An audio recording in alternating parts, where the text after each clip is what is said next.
Hello အားလုံးမင်္ဂလာပါအခုတလောတခိုးတွေများတယ်ဗောနော် Facebook account လေးsorry Facebook page တွေ hack ခံရတာများတယ် hack ခံရတော့တော်တော်လေးများနေတာတွေ့ရပါတယ်ပြန်ယူရင်တော့မှ Facebook Teams ကဒီသူတို့စစ်ဆေးပြီးတာလုပ်ငန်း license တွေပါတွေတောင်းတယ်ပြီးစစ်တာကအရင်ထက်ကြာသွားပြီဗောနော်ကြာလာပြီဆိုတော့ကျွန်တော်တို့စစ်ဆေးတဲ့နေရာမှာသူတို့စစ်ဆေးတဲ့နေရာမှာကျွန်တော်ပြန်ယူတဲ့အခါတာမန်ထက်ကြာတာပေါ့အရင်တော့ဆိုရင်တပတ်နှစ်ပတ်လောက်ရပြီမယ်အခုတစ်လနှစ်လလောက်ထိကြာနေရတယ်လည်းရှိတယ်အဲ့တော့ hack မခံရရင်တော့အကောင်းဆုံးပေါ့နော်အဲ့ဒါ Facebook page တွေ hack မခံရအောင်ကြိုပြီးကာကွယ်တဲ့နီးများစွာတွေကကျွန်တော်ဒီကနေ့တနည်းကို tutorial video file လေးပြပေးမှာဖြစ်ပါတယ်။ဘာလဲဆိုတော့ဗျာ business manager ချိန်ထားတဲ့နီးလေးပေါ့နော်အဲ့ဒါကိုကျွန်တော်ဖုန်းနဲ့ပဲအလွယ်ဆုံးပြပေးမှာဖြစ်ပါတယ်။ကဲစလိုက်ကြရအောင်အဆုံးမှာလူချင်းမတို့အတွက်နောက်ထပ် bonus လေးတစ်ခုထည့်ပေးထားမှာဖြစ်တဲ့အတွက်အဆုံးထိကြည့်သွားပြီလို့ရပါတယ်။ Okay အဲ့တော့ကျွန်တော် page လေးပေါ့နော်ကျွန်တော် page မှာဆိုရင်ကျွန်တော်ဟာဒီဟာပေါ့နော်ဟိုဟာလေးထည့်ထားပါတယ် page row ထဲမှာကျွန်တော်သွားကြည့်လိုက်မယ်ဆိုလို့ရှိရင် business manager account လေးရှိပါတယ်ဒီမှာလေး access ထဲသွားကြည့်လိုက်မယ်ဆိုရင်လေဟောနော်ဒီမှာကျွန်တော် business manager စောင်းလေပြီဆိုတဲ့ account လေးလေ business manager account လေးကျွန်တော်ချိန်ထားတယ် business manager ဆိုတာဗျာဒီမှာဆိုရင်ဒီ account လေးက contact message community activity ads insight permission page deletion အဲ့ admin ထက်ယာတို့ကြီးတယ်business manager ဆိုတာလေ admin အပေါ်မှာရှိတယ် admin account တွေအကုန်လုံးခိုးခံလိုက်ရတယ်ဆိုရင်တော့ဗျာခိုးခံလိုက်ရပါစေရောခိုးခံလိုက်ရတယ်ပဲထားပါတော့အဲ့ဒီ page ကိုခိုးလို့မရဘဲနဲ့ခိုးလို့မရအောင် business manager account ချိန်ထားတဲ့လုပ်ငန်းစဉ်သဘောတရားဖြစ်ပါတယ် business manager ဆိုအဖိုးနဲ့တူတယ် admin manager အဖေနဲ့တူတယ် page မှာ admin ကယာတို့အကြီးဆုံးမဟုတ်ပါဘူးသူတက်ယာတို့ကြီးတာ business manager ဆိုတဲ့အတိုင်း BN account ဖြစ်ပါတယ်နော်အဲ့ BN account လေးချိန်တဲ့နီးလေးပြပေးမှာပါအဲ့ဆိုရင်တခိုးဝင်လို့မရတော့ဘူးပေါ့နော်ဒီ BN ကိုလွယ်လွယ်ကူးနဲ့သူက kick လို့မရတော့ပါဘူးအဲ့ဒီ account ကြိုချိန်ထားတဲ့နီးလေးဖြစ်ပါတယ်ဟုတ်ကဲ့ပါခင်ဗျ admin account တွေအကုန်လုံးဖြုတ်ခံလိုက်ရတယ်ခိုးခံရလိုက်ရတယ်ဗျာ admin နဲ့တကောင်ခိုးခံလိုက်ရတယ်ဗျာအဲ့ဒါဆိုတော့ကျန်တဲ့ admin နဲ့ business manager ချိန်ထားတဲ့เนาะ admin account နဲ့ချိန်ထားတဲ့ဒီ BM account ပြောချင်တာဗျာတခြား admin တကောင်နဲ့ဆက်ပြီးချိန်ထားတဲ့ BM ချိန်ထားပြီဆိုလို့ရှိရင်ဒီ admin ကိုခိုးခံလိုက်ရရင်တော့ page က page ကိုခိုးလို့မရဘူးပေါ့နော်ပြောချင်တာဗျာ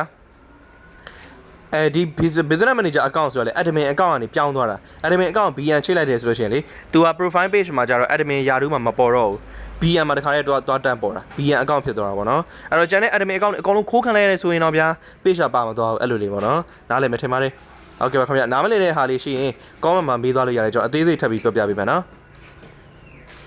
BN full var control ဆိုတဲ့ link လေးလေဖုန်းနဲ့ပဲချိန်တဲ့နည်းကိုပြပေးမှာဆိုတော့ကျွန်တော် laptop နဲ့မပြဘူးဆိုတော့လွယ်လွယ်ကူကူမျက်လုံးနဲ့မြင်တာအောင်ဟို laptop မှာဆို Chrome browser search ကနေ business setting တွေပါရိုက်ရှာအလုပ်ရှုပ်တယ်လေအဲ့တော့ကျွန်တော်ဒီ link လေးကို description မှာဖြစ်ဖြစ် comment မှာဖြစ်ဖြစ်ချထားပေးမယ်ဒီ link လေးနဲ့ကျွန်တော်အလုပ်လုပ်မယ်နော် okay အဲ့ဆို link လေး copy ယူပါကျွန်တော် copy link လေးကိုကျွန်တော် copy ယူပါ link လေးကိုကျွန်တော် copy ယူပြီးဆိုရင်ကျွန်တော်တို့ဟာကိုယ့်ရဲ့ BM ချိန်မဲ့ admin account လေ BM ချိန်မဲ့နော်ဒါက page တစ်ခုခုရဲ့ admin account ပဲထားပါတော့ကျွန်တော်ကအဲ့ဒီ admin account ကျွန်တော် BN ချိန်မှာဆိုတော့okay အဲ့ဒါကျွန်တော် link လေး only me နဲ့ post တင်လိုက်မယ်ခုနကကျွန်တော် copy ယူတဲ့ link လေးကိုလေ only me နဲ့ထားနော်ကို BN link လေးကိုနော် only me ပေါ့နော် only me နဲ့ထားပြီး post တင်လိုက်ပါအလွယ်ဆုံးနည်းလေးပြပေးပါမယ်ကျွန်တော်အဲ့ပြီးအဲ့ link နဲ့ဝင်လိုက်ပါ link နဲ့ရောက်ပြီဆိုရင်ကျွန်တော်တို့ဟာ BN ရဲ့user name တွေထည့်ရမှာပေါ့နော် create account လေးနှိပ်ပေးပါ BN account စဖွင့်မှာပေါ့နော်အဲ့ဆိုတီးရဆိုသူကျွန်တော်ထည့်မယ်ကို BN ကိုဘာနာမည်ပေးခြင်းလဲရရနော်တီးရဟိုဆိုသူနောက်မှာ business တွေပါထည့်လဲရနော် email ကြောင့်ကျွန်တော်တို့အခုလက်ရှိသုံးနေတဲ့ email လိပ်စာတစ်ခုဖြည့်ပေးပေါ့နော် Facebook account နဲ့ချိန်ထားတဲ့ email ဆိုပိုကောင်းပါတယ်ကျွန်တော်တို့ဒီမှာလေး confirm လေးနှိပ်ပေးမယ်နော်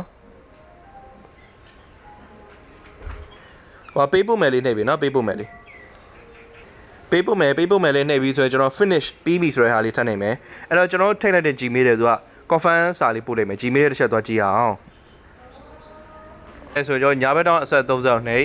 social ထဲလေ social ထဲကြာလိမ့်မယ်နော် social ထဲမှာ confirm your email address ဆိုပြီးတော့သူကရေးပါလိမ့်မယ်အဲ့ဒါလေးနှစ်လက်နဲ့နှိပ်ပေးလိုက်ပါ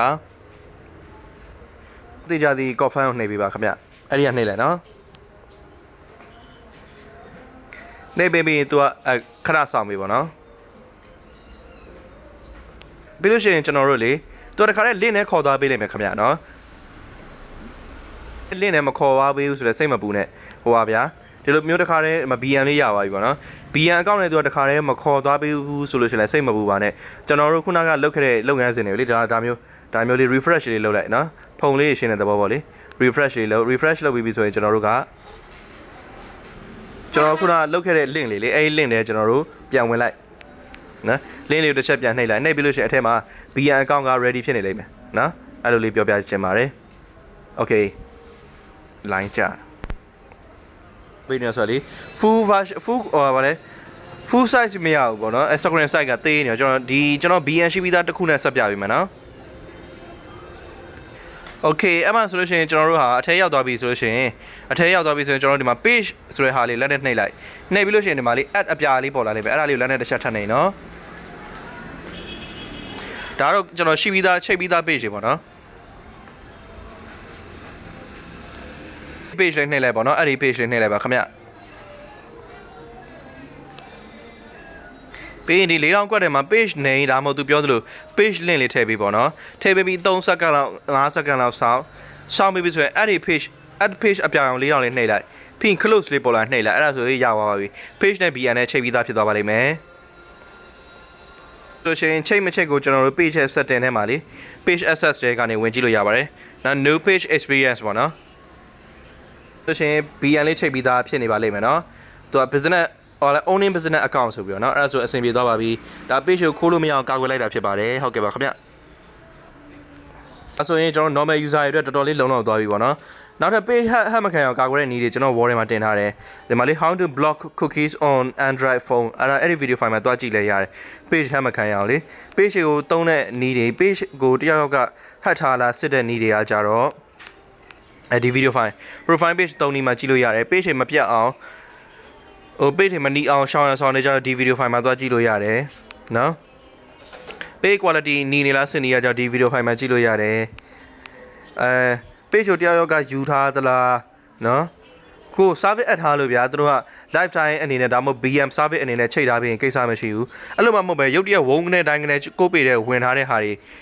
တခိုးတွေပေါ့အဲ့ဒါ Russia Pakistan စသဖြင့်เนาะအဲ့ဒီကတခိုးတွေများကြပါတယ်ပေါ့နော်အဲ့ဝင်လာလားမဝင်လာလားစင်နေရတော့ဒီ video file မှာကြည့်လို့ရပါတယ်ဟုတ်ကဲ့ပါခင်ဗျာနောက်ထပ်ကြတော့ page ဟမ်မခံရအောင်Facebook account တွေကအစားဟမ်မခံရအောင်ကာကွယ်တဲ့နည်းတွေကကြတော့ဒီမှာလွန်ခဲ့တဲ့9လကနောက်ညီလေးပိုင် sharing ပေါ့နော်သူတင်ထားပေးတဲ့ video file မှာသွားကြည့်လို့ရပါတယ်ဟုတ်ကဲ့ပါခင်ဗျာနောက်ဆိုတော်တော်လေးပြည့်စုံသွားပါပြီကျွန်တော် grade ပေးထားတဲ့အတိုင်း bonus လေးတစ်ခုပြပေးပါမယ် bonus လေးကဘယ်လိုဘာလေးလဲဆိုတော့ဂျာညက်အနေနဲ့ကျွန်တော်လက်ဆောင်လေးတစ်ခုမပေးခင်မှာကျွန်တော်ပြောချင်တာလေးတစ်ခုကဒီ BN account 2 step ခံပြီးပေါ့နော်တရားနဲ့တိုးပဲဖြစ်နေတယ်ကျွန်တော်စီဒီနေ့တော့ service လာအပ်သေးတယ်အနုပညာရှင်တယောက်ပဲပေါ့နော်သူက BN BN ခံတိုင်းနဲ့ BN account မှာပါသွားတာ BN account နဲ့ဖြုတ်ခံလိုက်ရအဲ့တော့ BN က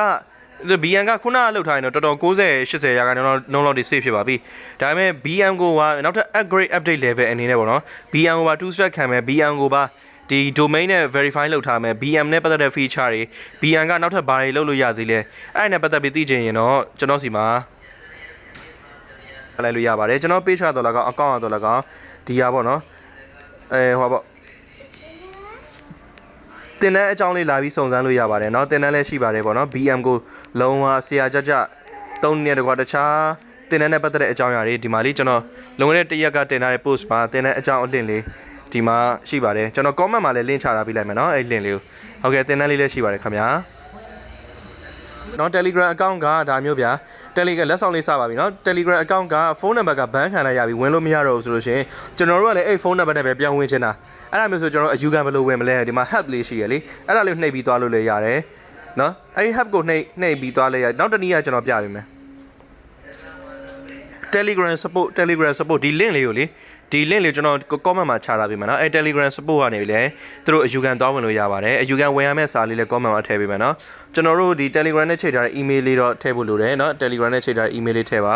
ထည့်ပြီး Telegram နဲ့ဒီ bank ခံတဲ့ phone number လေးဒီမှာထည့်ပါပြီးရင် submit လေးနှိပ်ပါသူတို့ Gmail တဲ့ကိုလေကျွန်တော်တို့ထည့်ပေးရတဲ့ Gmail တဲ့သူတို့စာပို့လာလိမ့်မယ်သူတို့စစ်ဆေးပြီးတော့အဆင်ပြေရင်သူတို့ဘန်းခံထိထားတဲ့ဟာကိုသူတို့ပြန်လှုပ်ပေးမှာကိုယ့်ဘက်က partition appeal လေးလှုပ်ပေးရမှာပေါ့နော်အဲ့မှာထည့်ပေးရမယ့်စာလေးလည်းကျွန်တော် comment မှာချထားပေးမယ်နော်ဟုတ်ကဲ့ပါဒုတိယမြောက်လက်ဆောင်လေးအနေနဲ့ကတိပိသားသူတွေတော့တိပိသားမသိသေးတဲ့သူတွေအတွက်ကျွန်တော် Telegram ပညာဒါန channel လေးအဲ့ဒါလေးရှိပါတယ်အဲ့ဒါကြီး link လေးလည်းကျွန်တော် comment မှာ link ချထားပေးမယ် comment မှာ link တွေ9ခု6ခုဖြစ်သွားပါပေါ့နော်အဲ့ဒါသက်ဆိုင်ရာ link အတိုင်းနဲ့သက်ဆိုင်ရာအလုပ်လုပ်လို့ရပါတယ်နော်သက်ဆိုင်ရာလုပ်ငန်းဆောင်တာများကိုဆောင်ရွက်ပါခင်ဗျာဒီမှာဆိုလို့ရှိရင် ethical hacking နဲ့ website ပိုင်းနဲ့ပတ်သက်တဲ့အကြောင်းအရာတွေလည်းပါတယ် Telegram ပညာဒါန channel လေးမှာလေအဲ့ဒါပညာဒါန channel လေးလည်းဒါမိတ်ဆက်ပေးလိုက်ပါတယ်ဟုတ်ကဲ့ပါခင်ဗျာထပ်မံပြီးသိလို့တဲ့အကြောင်းအရာတွေ comment မှာတောင်းဆိုသွားလို့ရပါတယ်အခုထိကြည့်ပြီးတဲ့အထိsubscribe မလုပ်ထားသေးကြတဲ့သူတွေက subscribe လုပ်သွားပေးကြလို့ရပါတယ်နောက်ဒီလိုမျိုး tutorial ကောင်းမွန်တဲ့နည်းပညာများသင်ကြားပြသပေးမှာဖြစ်ပါတယ် online ငွေရှာနည်းတွေလည်းသင်ကြားပြသပေးမှာဖြစ်ပါတယ် subscribe လုပ်ထားပေးခြင်းအပြင် video အသစ်တင်တိုင်းသိအောင်ဒါ subscribe လုပ်သွားပေးလို့ရပါတယ်အားလုံးကျေးဇူးတင်ပါတယ်နောက် video file တွေမှာတွေ့ကြပါမယ်ခင်ဗျာထပ်ပြီးသိလို့တဲ့အကြောင်းအရာတွေသိလို့တဲ့အကြောင်းအရာတွေမရှင်းတာများရှိရင် comment မှာမေးသွားလို့ရပါတယ်ဟုတ်ကဲ့ပါခင်ဗျာ